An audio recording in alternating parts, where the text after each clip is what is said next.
It's the end of 2019. It's the end of the year.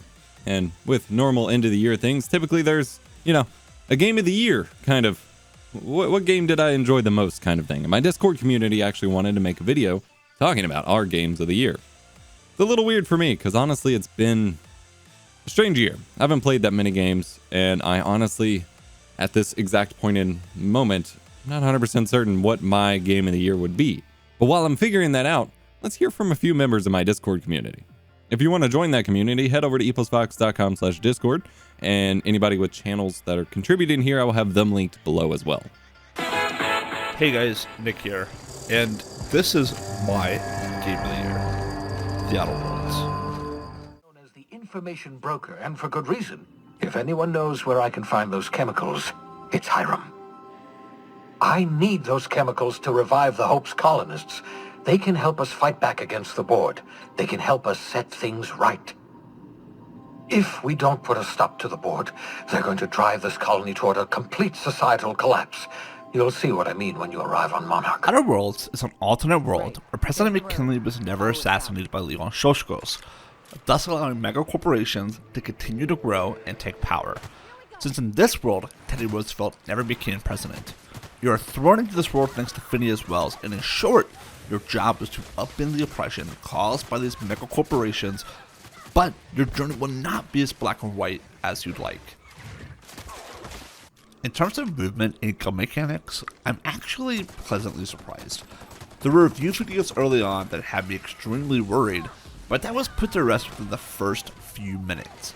As someone who had played Obsidian's Fallout New Vegas, I was a bit worried the game would operate something along the lines of a Fallout game. And as someone who isn't a fan of the franchise, I definitely had my doubts. Using everything from a sword to an auto pistol, the game feels great in the middle of combat, and in my opinion, it carries a lot of the game when it comes to repetitive missions and side missions. Also, the UI is super clean. Picking up items, crafting, buying, and selling is also a breeze, and while I do wish there were filters, it does not hinder the gameplay in the way I've seen others do. Fallbrook's great.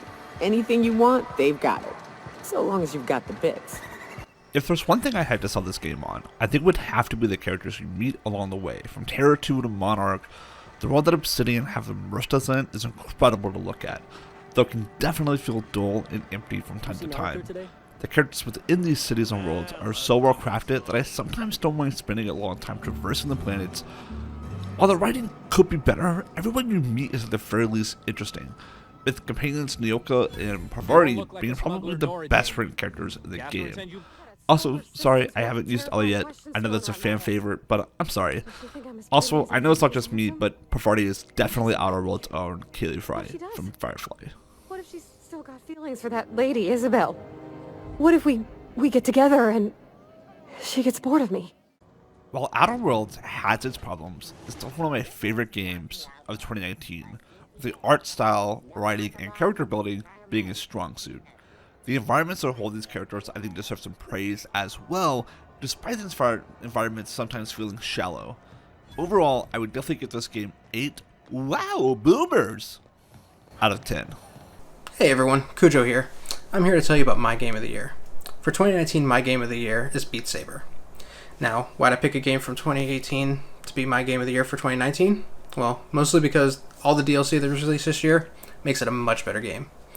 The original tracks were good and I really enjoyed them, but the DLCs are what made me keep coming back day after day for 2019. Beat Saber is my go-to VR game, and whenever I hear a song from the game or see a video of the game, it makes me want to stop everything I'm doing and play it right then and there. It's that addicting. My biggest complaint is that I can't play this game for 5+ hours like I could a normal PC or console game. I can only go for as long as my arms will let me before they turn into spaghetti. You know a game is really good when you can't physically play anymore and all you want to do is just one more song. All of my streams go the same way. 1 to 2 hours of gameplay followed by 15 minutes of just one more, then my stream ending with me sitting or lying on the floor. Thank God I don't use a webcam when I stream VR. The game is super exciting, the included songs and DLC are fun to listen and dance to, and best of all it's fairly easy to run so you don't need a beast of a PC to play it. Also, if the music that comes with it isn't your jam, then you can check out the very active modding community to find something more to your liking. All in all, Beat Saber just embraces all the good parts of VR, and I'm happy that my addiction of choice for 2019 is a game where I'm not sitting in my chair grinding for 15+ hours a day. If you have a VR headset or plan on getting one, be sure to make Beat Saber one of your first games in your library. As you walk through a video almost exclusively of video games, you come across something old, but new and familiar. Roll initiative. My name is Lagundo, and my game for 2019 is Dungeons and Dragons. It might surprise you, but D&D has been going under a huge cultural renaissance, with live games on Twitch hosted by actors with huge budgets, getting more and more people engaged in the hobby. And all you need is some dice and a few friends to play with, and a little bit of imagination.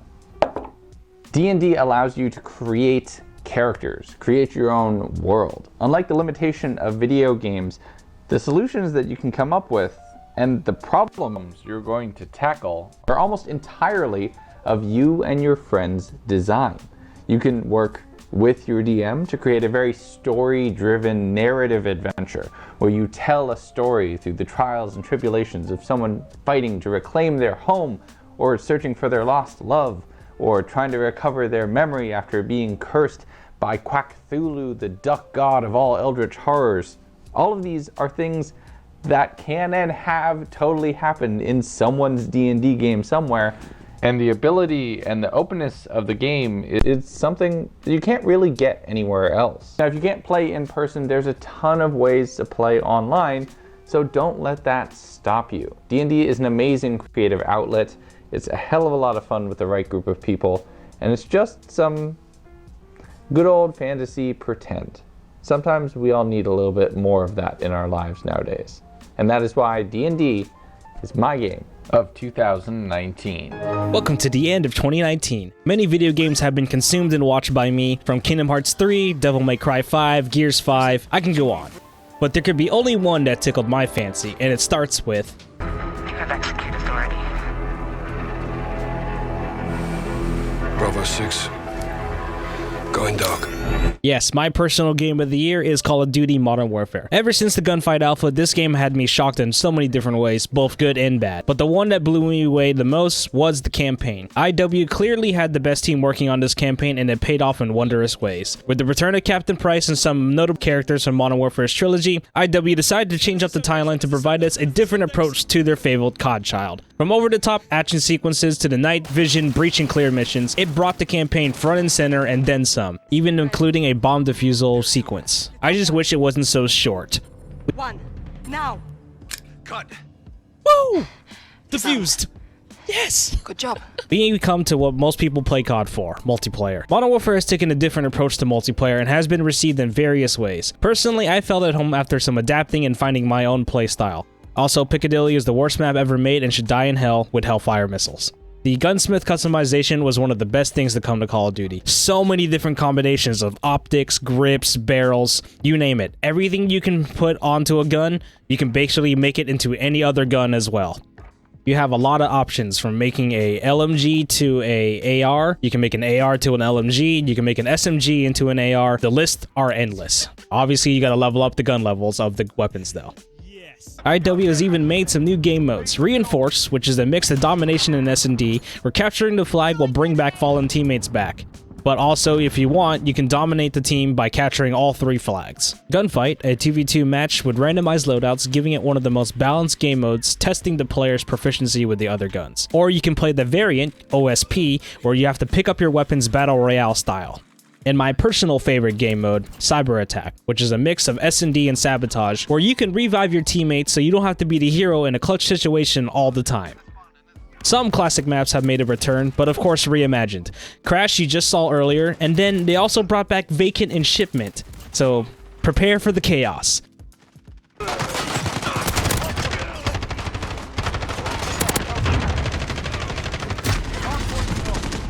Modern Warfare still needs a couple of changes, but personally, I feel right at home in this COD, giving some very much Modern Warfare 2 vibes, which is where I started playing COD for the first time. Hope to see you on the battlefield. This is Diamond Rice, going dark.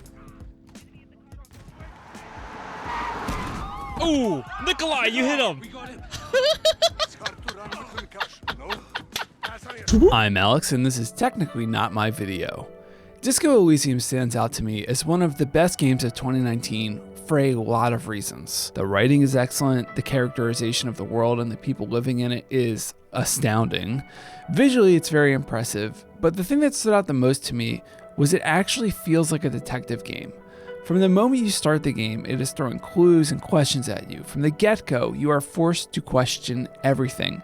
You even question if your character is actually a detective. If Disco being a point-and-click adventure game dissuades you from playing it, I don't blame you. The point-and-click adventure genre was dominated by Telltale Games for years following the release of their Walking Dead series. It always felt like Telltale were just converting IPs into their style of game rather than developing games that suited the IPs they were based on. While they might be fine games in their own right, they make the genre look clumsy and frustrating thanks in large part to their reliance on poorly designed on-rails shooting and QTE sequences. Disco Elysium is a nuts and bolts detective game at its core, and the gameplay is built from the ground up to serve that purpose. You won't run into gameplay sections that are frustrating because they suddenly demand you be good at FPS games or platforming. And then the writing kicks in. Disco presents everything as a question you need to answer or a riddle you need to solve. The opening of the game is literally a mystery to solve, and it's just introducing you to the character you play. Who are you? Where are you? Why is your hotel room destroyed? Are you even actually a detective? As the game progresses, the quality and imagination of the writing elevate the whole experience into something otherworldly. It genuinely feels like you've been thrown headfirst into a living, breathing world that you're totally new to while also being hungover. In most detective games, the Batman series by Rocksteady being a prime example, you wander or fight your way from place to place, looking for specific items that give you specific clues, and unlock new areas to find new clues in. It doesn't really feel like detective work so much as playing a scavenger hunt simulator. LA Noire is probably the last title I can recall that comes close to what Disco Elysium's detective work feels like. And even then, LA Noire was ultimately limited by the facial capture technology of the time. You had to use your gut instinct a lot of times, not because the game was mysterious, but because it couldn't accurately convey facial expressions. Disco Elysium nails the feeling of being a hard-boiled detective, and it's easily the most well-written game I've played all year. Do not miss it.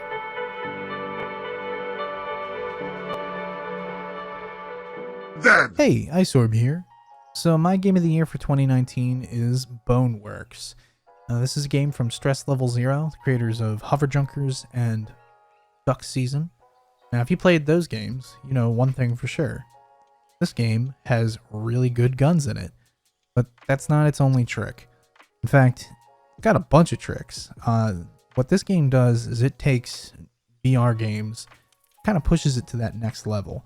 A lot of VR games that are out today, they kind of fall into two categories: guided experiences and things that you're meant to play for short bursts of time.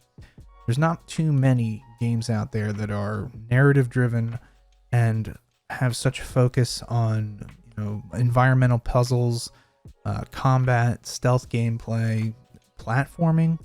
And a lot of that is down to, what the player is comfortable doing.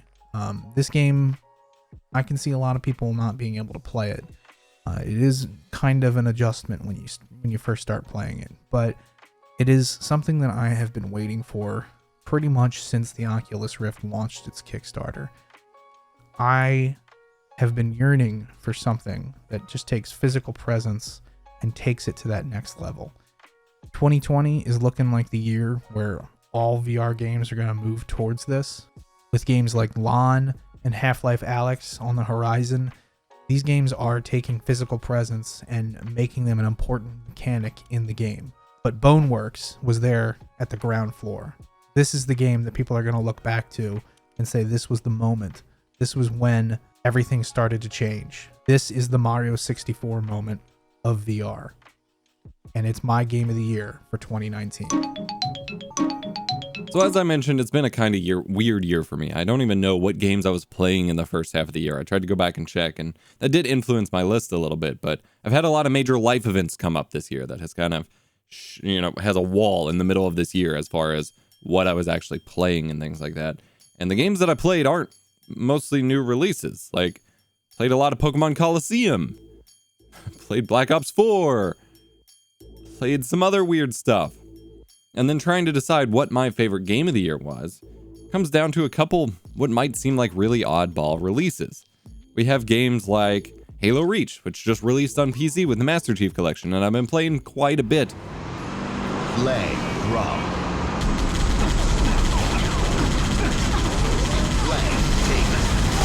Shot a dude and his entire goods just imploded.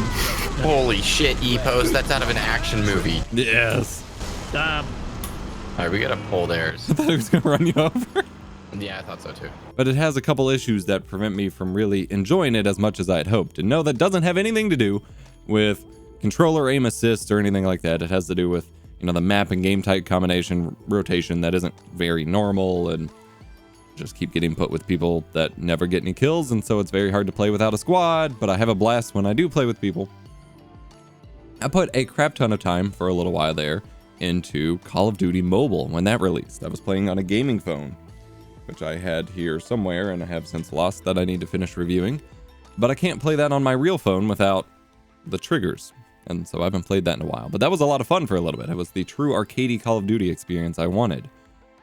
I played more time than I'm going to admit in Raid Shadow Legends, who sponsored a previous video, so I started playing to get footage for that video, and then I didn't stop playing, and then I ended up investing my own money in it. They're not sponsoring this video, I'm not even going to link it in the description, but I put a lot of time into that little gacha game. But I don't know, I tried playing Modern Warfare, didn't have too much fun with it. Played a tiny bit of Devil May Cry 5, still haven't gotten very far in it. I just got my 5th gym badge in Pokemon Sword and Shield. I'm really enjoying that so far, so that's very high on my list, but just like fully really there as top tier for me, I think would have to be Ion Fury. Ion Fury is published by 3D Realms and developed with a modified version, but with the original 3D engine that made some of the first 3D-esque first-person shooter games like Duke Nukem 3D and things like that. It is a true homage to 90s shooter games, and it is an absolute blast. I streamed it on a CRT running at 120 hertz a while back, had a blast with it. The movement, the gunplay, pretty much all of it feels like 99% of the way perfect, if not completely perfect. It's got challenging bosses, it's got puzzle levels where you have to figure out, you know, exactly what you need to progress through the next level. I got frustrated with it at points, but I had a blast with it. I haven't even finished it yet, but I got pretty close, I think, and I'm hoping to go back to it and finish it soon now that I have a CRT back at my desk. And then I even ordered, which finally got here only like a month or two ago, the big box physical release of it, which came in a classic PC big box style PC game and has the lovely artwork on it and a quote from Total Biscuit, may he rest in peace. But it was a blast, and I think really like stand out, that is probably top tier for me. I haven't gotten to put a lot of time into Crash Team Racing Remastered yet. That would probably be very close as well. But really my games of the year this year, it's not even just games that didn't release this year, it's games that released like 10 or more years ago, or 9 if we're counting Reach, that are kind of getting remade or remastered. But I think Ion Fury is it for me. Thank you for watching. Thank you to my Discord community for contributing to this video. Go check all of them out if they have channels linked in the description below. Come join us over on Discord at eposvox.com/Discord. Hope everybody has a happy holiday. I'm under the weather at the moment, but I'm actually taking time off for the holidays for once. This is pretty much the only video I'm making during the week or two surrounding Christmas, so that's new. Hit the like button if you enjoyed, subscribe for more gaming content. I'm EposVox. I'll see you next time.